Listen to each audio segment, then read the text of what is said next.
Great.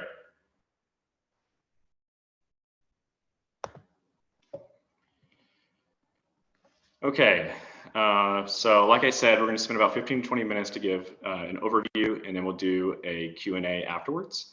And the purpose of this is really provide an informational introductory overview of participating in the Arboretum program. We also have on the call today Michael Davey, who is from Nashville and is the chair of our Arboretum committee. We have Laurie Williams, who is from the Memphis Botanic Garden tree team and serves on our committee. And then Wes Hopper might be joining us. He is a lead inspector in West Tennessee for us. So Michael, Laurie, I want to give you guys just a minute to introduce yourselves in a little more detail.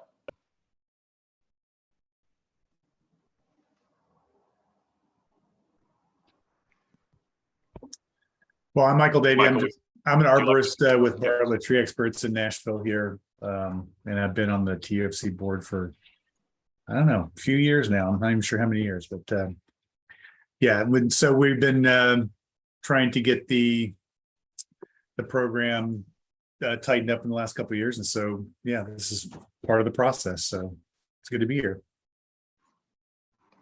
All right. Thanks, Michael. And Laurie? I'm Laurie. We put our first Arboretum together in 2007, if I remember right.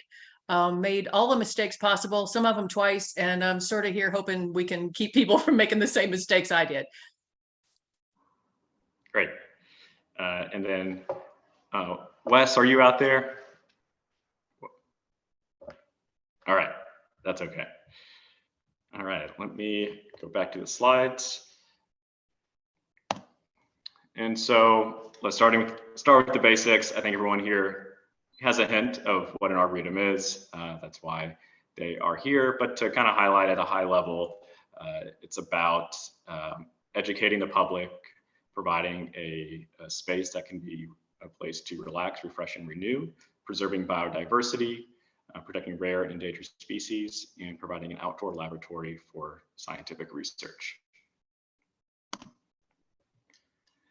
The mission of the program is to develop a network of arboreta across the state of Tennessee that are well maintained, open to the public, and proactively utilized for experiential education about trees and the important role that they play in communities.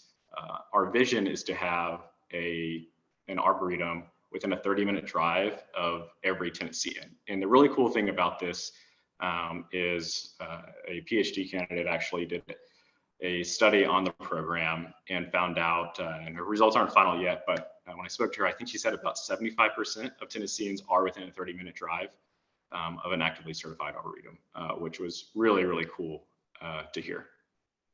At a high level, the general requirements are: 1, to identify and label a diverse collection of tree species, the minimum being 30 for level 1. 2, provide experiential education for the public. 3, maintain a healthy and safely maintained arboretum. And 4, renew your certification status every 3 years or seek leveling up your certification.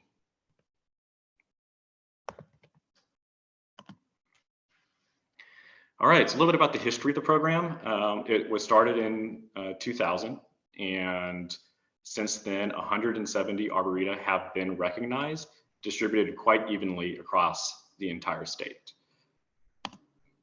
And so if you wanted to join in on those numbers, there are a lot of benefits, and there are also a lot of examples of sites that are probably similar to your own to learn from. Some of the benefits are earning the recognition of achieving higher levels of arboreta development, gaining access to a network of arboreta leaders across Tennessee, and we try to find opportunities to facilitate peer-to-peer learning. And we hope to have a session at our annual conference in October for that specifically.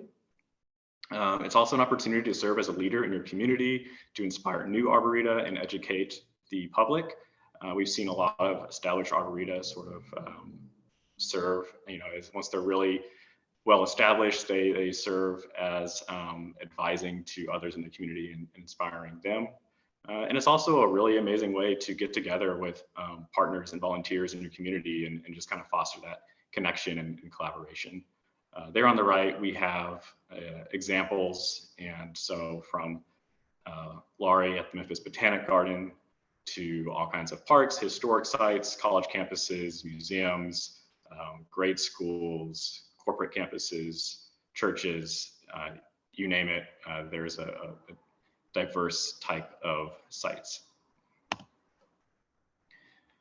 All right, so here we have an overview of the 4 certification levels. And the primary distinction between each one is the number of distinct species that must be labeled. And so level 1 is 30, level 2 is 60, level 3 is 90, and level 4 is over 120. Each level requires an approved tree list, an approved application, and those application materials include a narrative, which is required for all levels, a map, which is encouraged for level 1 and required for levels 2, 3, and 4. You must pass a site inspection. You must be open to the public. And we realize that open to the public can be kind of a vague term. And so we do assess that on a site-by-site basis. And if you have any concerns about how private or public your property is, just talk to us. But generally speaking, you could be, for example, a private school that's serving a really large community and open up your property to big community events. In that case, you would qualify as public. Tours must be available for levels 3 and 4. And then educational outreach content must be published for level 4. What we've suggested in the past is a biannual newsletter, but we are open to other creative ideas. The fee schedule is there at the bottom, and you'll see it's $50 more the first time you certify than when you recertify 3 years later.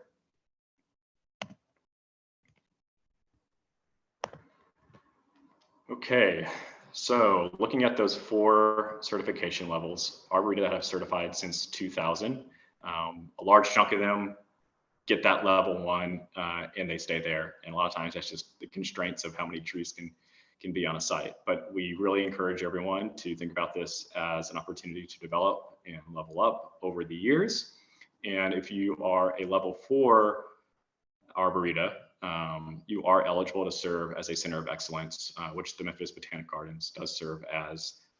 And that's really serving as an educational hub for the community and supporting Arboretum development within your community.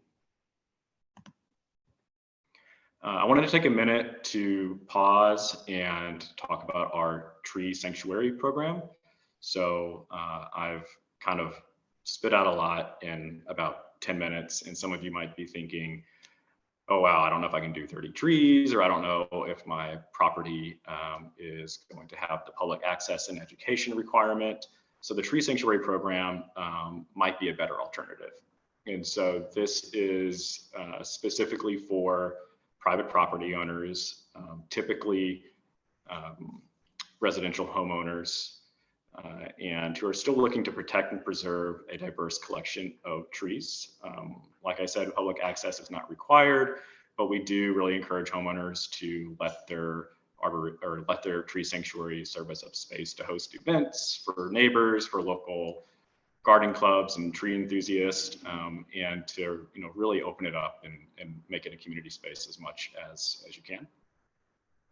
The criteria is at least 10 distinct tree species. The application materials include tree list, photos, and a map, and committing to a healthy yard pledge. And there we have the cost for members, $75, non-members, $125, and we accept applications on a rolling basis. Okay, so now an overview of the process and timeline for the Arboretum certification process. Step 1 is it starts with your own planning and preparation. And the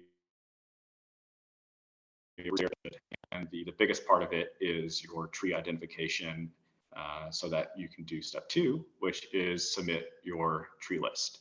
The deadline for submitting your tree list is June 30th. So we've got a month and a half for any of you who are still looking at pursuing certification this year to get your tree list in. And that is really the front end of this process, getting your distinct species counted by a professional, and getting that tree list in is really imperative for the rest of the process to go smoothly. After the tree list has been approved, we will provide you with the application form, and the deadline is the end of July to submit that. And then the inspection season runs starting in May here in a few weeks through the end of September. And so any inspections that aren't passed by the end of September, we can't really guarantee will be passed for consideration for this year. By being inspected before the end of September, it allows us to also announce and promote and celebrate you at our conference in October. And it allows us to do the inspection while leaves are still on the tree, and allows us to handle some of the administrative work on the back end once you are certified, like ordering and delivering your sign before the end of the year. Now, this process probably could look more like a loop because, of course, once you're certified, it's not over. You've now just established the Arboretum, and it's about the ongoing stewardship of your site, properly maintaining it, and continually trying to develop to the next levels. Okay, a little more detail on planning and preparation. A few things to consider here. Like I said, tree identification is a big piece of this. And if you start the prior fall when leaves are still on the tree, it actually, it allows you to have trees that are more easily identifiable. Now, it's obviously April, and so a lot of time has passed since then. There is still enough time, I think, to get started now and to try to make it work for this year. If you do expedite it and get your tree list put together really quickly. But a few other things to assess while you're planning, preparing, is do you have the capacity for long-term continuity of governance and maintenance? We know a lot of these projects start with a small but mighty committed group of individuals, sometimes neighborhood groups, but we know that people move away, and we know that they're doing this as volunteers. And so really take a look at yourself and the team that you're building and try to assess what kind of long-term continuity and commitment you can have. We also, on top of that, recommend seeking out community partners, exploring funding opportunities, really trying to assess which status level is attainable to you, 1, 2, 3, or 4. And then reach out to us. We have resources. We have the existing network of Arboretum managers, our membership base of arborists, and all kinds of volunteers who can help you out. And then one thing really important to note is to not order your tree labels just yet. So even if you're feeling really confident, do not order your tree labels until we have approved your tree list. Okay, I mentioned funding opportunities, and there's one in particular I really wanted to point out, and that's the TAPE Community Tree Planting Grant. So this program offered by the state actually specifies tree labels and signage for Arboreta as an eligible expense.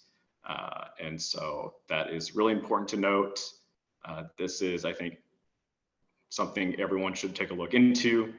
And if you are considering establishing an Arboreta for next year, you have time to submit your grant application. So the deadline is June 2nd, and then the program start date is November 1st and goes through the following April.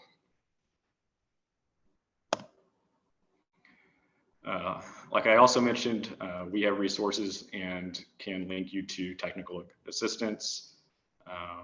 And I think a lot of this I've already mentioned before, but of course we have the Memphis Botanic Garden tree team if you're in West Tennessee. and also graduates of the West Tennessee Chapter's Urban Forestry Advisors class. And in our own membership and within our own networks, we can try to link you with certified arborists, horticulturists, landscape designers, and individuals who can help with tree identification.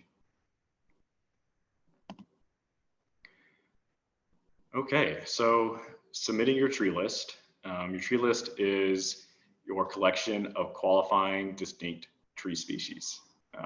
And so these are the trees that you plan to label and the ones that you plan to go towards your count of 30, 60, 90, 120, whatever it may be. The tree list, we have a template on our website and available database that you can fill out by yourself, and it will pre-populate and help you identify the correct nomenclature and tree species. And you can email that once it is complete to info@tufc.com, or my email address is kevin@tufc.com. Either way, it'll hit my inbox, and we'll get your tree list reviewed and approved. And that usually takes no longer than 4 weeks, likely less than 2 weeks. When thinking about which trees to put on your list, qualifying trees, we recommend to have a minimum 1-inch caliper or having identifiable traits at the time of inspection.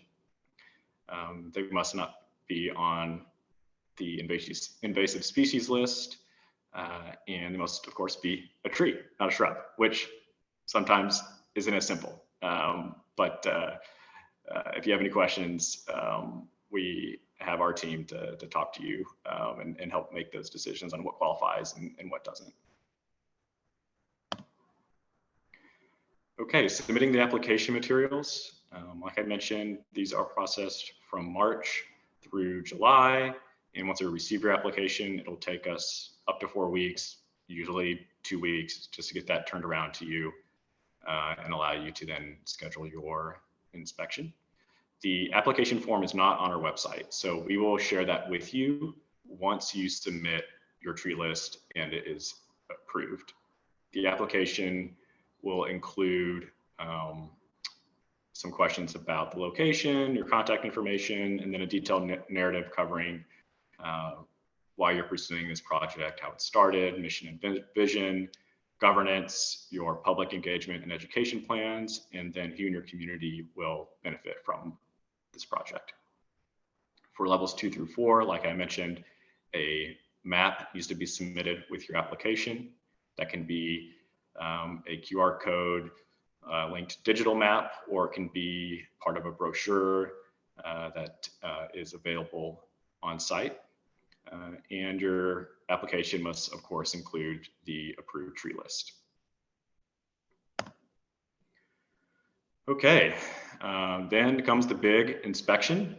And you might be thinking, all right, application's in, tree list is in, let's jump into inspection. I think it's really important to work backwards on your timeline here because you need to have your tree labels properly installed before inspection. And having your tree labels ordered is dependent upon having your tree list approved. And so there needs to be enough time from when your tree list is approved and your labels are then ordered and installed for your inspection to be scheduled. So definitely be thinking about that timeline when you're going through this process. A few other things to consider when preparing for inspection are that potential tree risks have been identified and addressed, that you have a maintenance plan in place per our Arboretum maintenance guidelines. The link is right there and it's on our website, and we'll provide a copy of this presentation to you. One other thing to consider is that we don't always have the capacity for multiple site visits. So we really do want to impress upon you to be prepared to pass your inspection in one attempt. Okay, so tree labels, like I mentioned, you want to get those in place prior to inspection. Freestanding labels, like the one pictured, are what we recommend to avoid tree damage, but hanging labels from lateral branches or direct attachments are also allowed. And the tree labels guidance link that we have on this page and on our website will go into more detail about those options. All right, so once you pass certification, of course, it's time to celebrate. We strongly encourage you to schedule a big community event, invite us. We would love to join. And once you're through this process and we communicate the determination of your inspection, we will send you an invoice and we'll get your sign ordered and delivered by the end of the year. We will be recognizing your Arboretum at our annual conference, on our website, in our annual report and quarterly newsletter. Like I said earlier, you know, getting through this is an accomplishment, and it's really just the start, because it's about managing a living site for the benefit and education of your community. And so it's an ongoing process to be running an Arboretum. All right. Very good. Let's move on to the Q&A. I'm going to stop sharing my screen. And let's see. I'm going to look at the chat real quick and see if we have any questions here. And then after I read the questions in the chat for Michael and Laurie, we'll then open it up and I'll call on individuals. If you use the hand signal, we'll open up the Q&A that way. So I think Wes is here too now. So this first question says, hi, just wondering if information about the requirements or certification will be available after this call. Yes, they will. You'll get a copy of this presentation and we'll also direct you to our website and a recording of this call as well.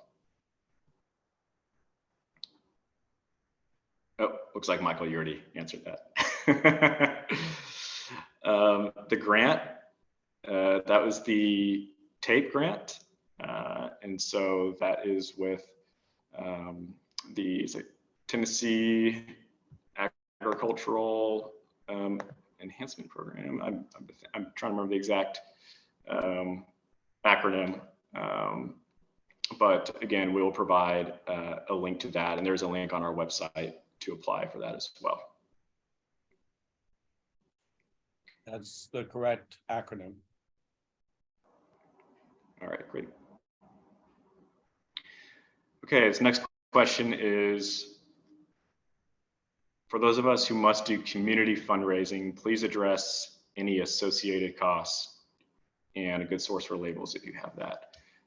Michael or Laurie, do you have any experience or insight into the community fundraising side of things? One of the things several of our arboretums do is provide memorial trees or donor trees. So someone can give the money for, you know, they can come up with their own rate for how big the tree is, but then they can have a sign put on that tree in honor of whoever, you know, mom's birthday or the passing of someone. And it's a really nice fundraiser. One of our parks does a pretty good job of that. Great, thanks, Laurie.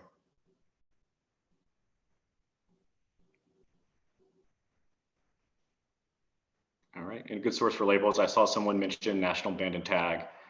Yeah, I've seen them online, and there are plenty of good vendors nationally online.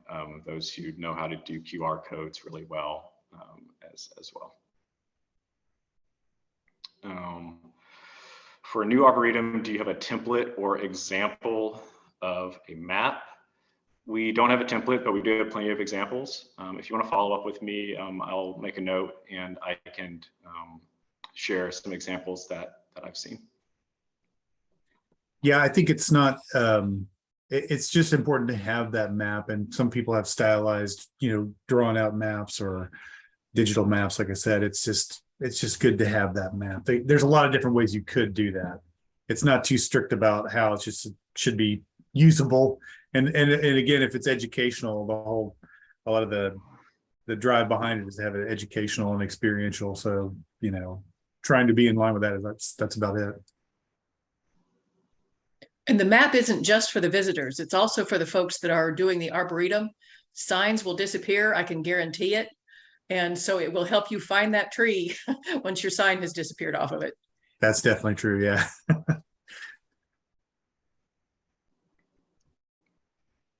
Okay. Next question is, I've heard talk of a QR code for labels. Any help with that? So we currently do not have, I guess, like the infrastructure set up or sort of platform that your QR codes can link to.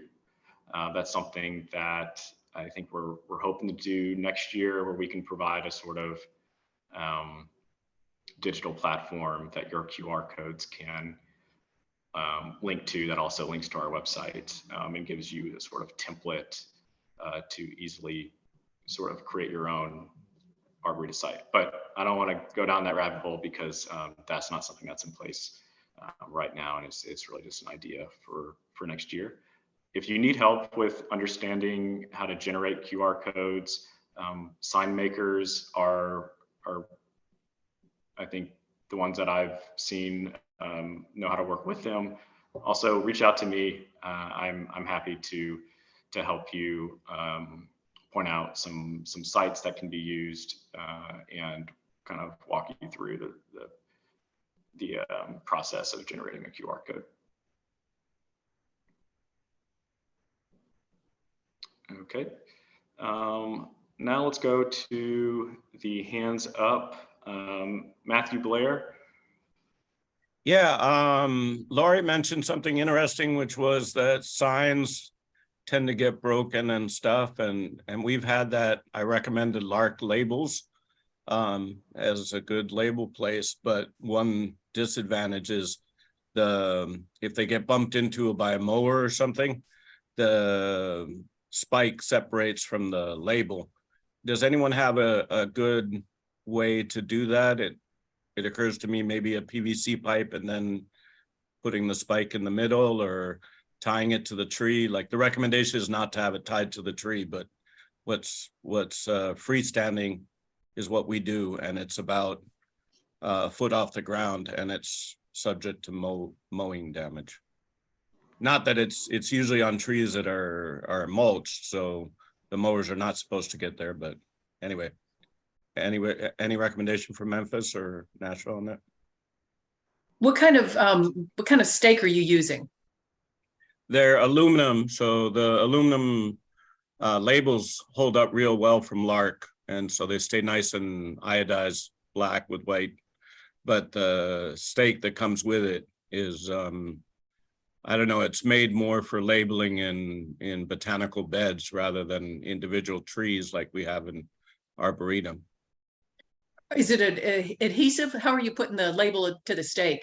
Oh, it's already fused. I don't know if they use an adhesive or they aluminum bonded or something. I don't know, but it's the problem of both the bending and the bending of the stake, because it's aluminum, and the drop off of the label. So I liked looking at the wooden post where it was sawn at an angle and then the label was put on there. But that seems like you gotta have that custom made. Is that right? That was in your presentation, Kevin? Is that, where can we go see that, and who makes those things, or do we have to order? Yeah, that would just be like a pressure treated, 4x4 cut at a beveled angle, and then you could just adhere it onto there. Mm-hmm. It's more about placing those posts and stuff, but that would be pretty easy to fabricate. And, and some people do that. I've seen, or even more elaborate pedestal stand. There's a lot of different ways to do it. But yeah, I know that sometimes if the stakes are relatively flimsy, they're going to get knocked over. In some public places, people will knock them or break them or whatever, and that's an issue as well. So you kind of have to try to design it for the traffic of the place and who's going to be there, to try to make it as durable as you can. up high enough if it's set in a tree where kids can't really reach it too easily, but they can read it, or there's a lot of variables there. Thanks. And I highly recommend finding an Eagle Scout that needs a project, because they can do the posts for you and to mount the signs on them. Yeah, we've done a couple where the Eagle Scouts did it. Yeah, that's true.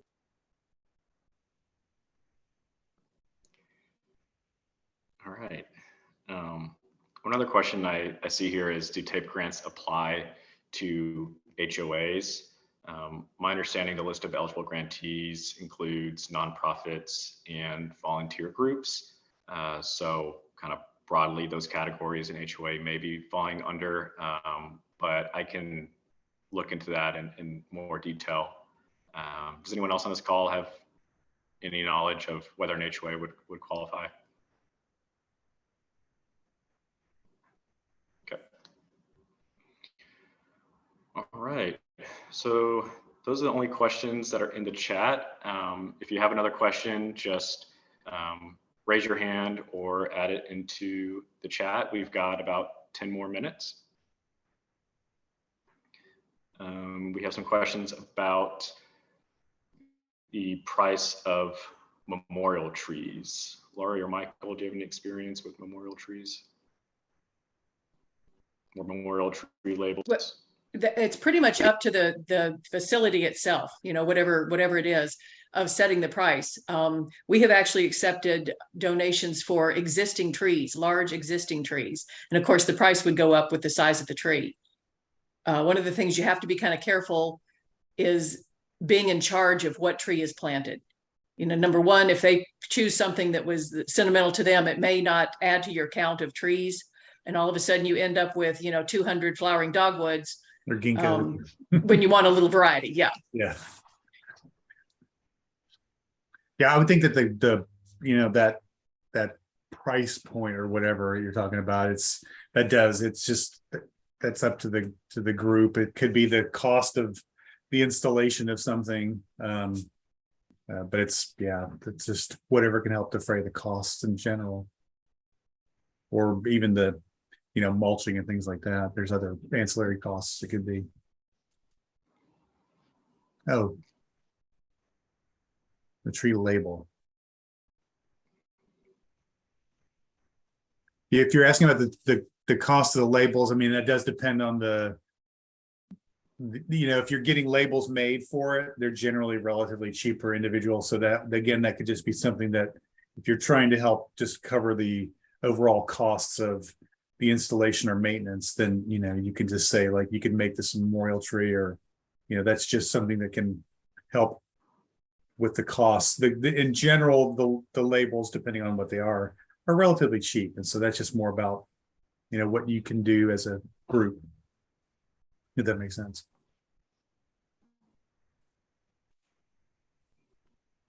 Okay.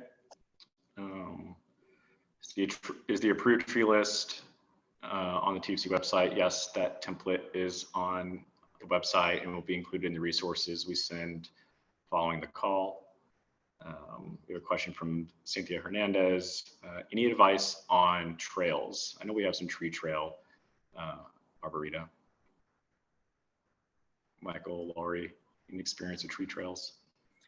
The challenge with that is the trees need to be close enough to the path to be able to read the sign, or you've got people tromping all over the place. So we've run into places that have actually put like spray painted the name of the tree on their path, but getting a sign close enough to the path to be able to read is kind of a challenge. And you've got poison ivy if you're in tree trails too, just a general rule.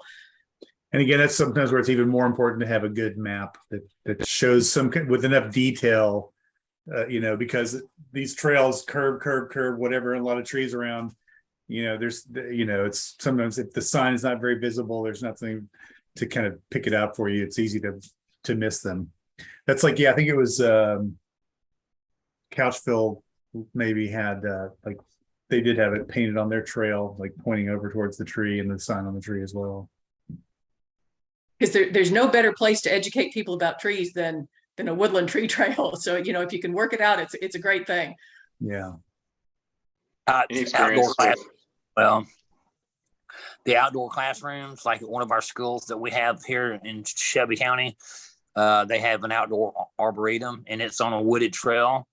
And the kids have done a fine job of just keeping the trail clear. And like Lori said, it's just one of the best places for kids to get their outdoor education. So the same rules should apply on the nature trails, arboretums, as it would like in a normal park. You know, just keep the trees safe and what have you. And the trails are wonderful arboretum sites. Cynthia also has some questions about the ADA accessibility of those trails and grade for them to be ADA accessible. Do any of you have experience with that? If you go to the ADA website, they've got some regulations. And I know for public parks, a certain percentage has to be wheelchair accessible, unless that's changed recently. I looked it up a couple of years ago, but that would probably be the best place to figure that out. Is that on the actual American with Disabilities website? Thanks, Lori. Yeah, ADA trail requirements are pretty specific. But it'd be great if you did have a tree trail that was ADA accessible. That'd be awesome. One other thing that was asked was if you have 60 trees, would you have to get level 1 then level 2? But no, you could just go for level 2. That's just go right to it if you got them and you feel pretty confident that they're correct. All right, Matthew Blair wrote examples of level 3 Arboreta, big jump from level 2. I take it you might be referencing it's kind of a drop off in numbers after level 2 compared to level 3 and a jump in requirements. Is that what you're asking, Mike, Matthew? Yeah. Okay. Yeah, I think there's the tour availability. So there's more of a requirement for volunteer staffing to host tours. And so I think that's just like an extra capacity. And then going from 60 to 90 trees is a big jump. But Michael and Laurie, interested in Wes too, interested in y'all's experience and kind of what are the obstacles for someone to go from level 2 to level 3. Well, the yearly maintenance comes into, you can't just put up an arboretum and then just walk away. Every year it needs to be walked. You need to check, the signs and for dangerous limbs, and if the mower and lawn maintenance piece around it is going okay. And you go from 60 to 90 trees, and you're talking a lot more walking and a lot more trees to maintain too. And a lot more dedication. Yeah, there you go. Do the tours have to be continuous or one time a year? Like if we have Earth Day tours and that's become a tradition, does that qualify as that tour piece? Yeah, that's cool. It does. There's not like a specific requirement for that. And it's like we were saying about some places have a little bit more restricted access, but they still have these just occasional events where it's like people can go and visit, and that really seems to fulfill the goals a lot. So the Arbor Day thing would be great, or Earth Day or whatever. Okay, I think we have time for a couple more questions. Let's see, Ashley Cantrell just wrote one in. If trees have girdling roots, planted too deep, or were over mulched in the past, can they be salvaged? It depends. Yeah, it's that's that can get very complicated. Yes, but they can be. Sometimes it's relatively minor. Just getting the mulch off the base is super helpful sometimes, and but there's an incredible varying degrees of how bad girdling roots and some of those issues can be. So, or planted too deep. Sometimes they're just a little bit. Sometimes they're, you dig them out and it's a crater. So.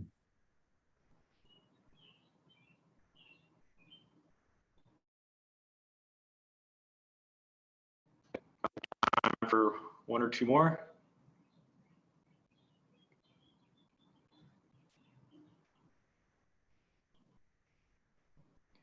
Kevin, if you don't have another question coming in, somebody had mentioned trying to get the labels adhered to the stakes. One of the things we did for a while was we got a rivet gun just at a big box store and actually riveted the signs to the stake. The bad news about that is then you can't reuse the stake unless you drill a bigger hole in the sign. And the sign will actually have the rivets show through the front. So you have to make sure you're avoiding the name or whatever other information you have on there if you're going to use it. But those stay on for forever. And so that is a way around it. And it was a very cheap rivet gun, and the rivets are not expensive either. So it's just an option. Great, thanks, Lori. Lori, Michael, Wes, do you have any just kind of closing thoughts on your end? I know each of you have so much experience with this program. And so I just want to give you an opportunity to just share any closing thoughts. Kevin, I'd like to say that this was a good presentation that you put together, and you covered everything simply and detailed enough for us to understand it. And all this information is on the website, correct? Yes. Yeah, and some good questions. I think that the wooden stakes work and last a lot better than the short metal ones that are in the ground for sure. But yeah, good questions. One other thing I'll just kind of reiterate that he said is that it is very important that when you're really getting your list together and trying to get it set up for us to come, get that help with getting the right identification, because using an app, sometimes it's if you're looking at a bunch of, I don't know, things like certain cherries or crab apples or oaks in the red oak family, that there's a lot of subtle differences and it's really kind of hard to tell. So it's good to get that help. Sometimes it's just going to be what you bought from this nursery, and it's hopefully it's correctly labeled, and then you can you'll know from that point. But just get that help in the beginning to get your stuff right, and so it'll go better in the inspection. That's a good comment there too, Michael. I experienced one arboretum that we were inspecting prior to it being certified, and nobody told me that there was two other arborists that were identifying trees on the same site. And after it got passed, then I went back through there and found a couple of trees that were labeled as one species, and it was a different type of oak tree. And I was like, I know I didn't label that tree. And then I asked the right questions and found out that another tree company had been in identifying trees, and they were wrong. We do recommend that people have a couple of extra trees kind of as padding for their initial certification. Just sometimes something will happen to a tree, or it's not the right ID, and that way you don't have to restart the whole certification process again. It's just you just can take the sign off and label it correctly later. That's a good pro tip.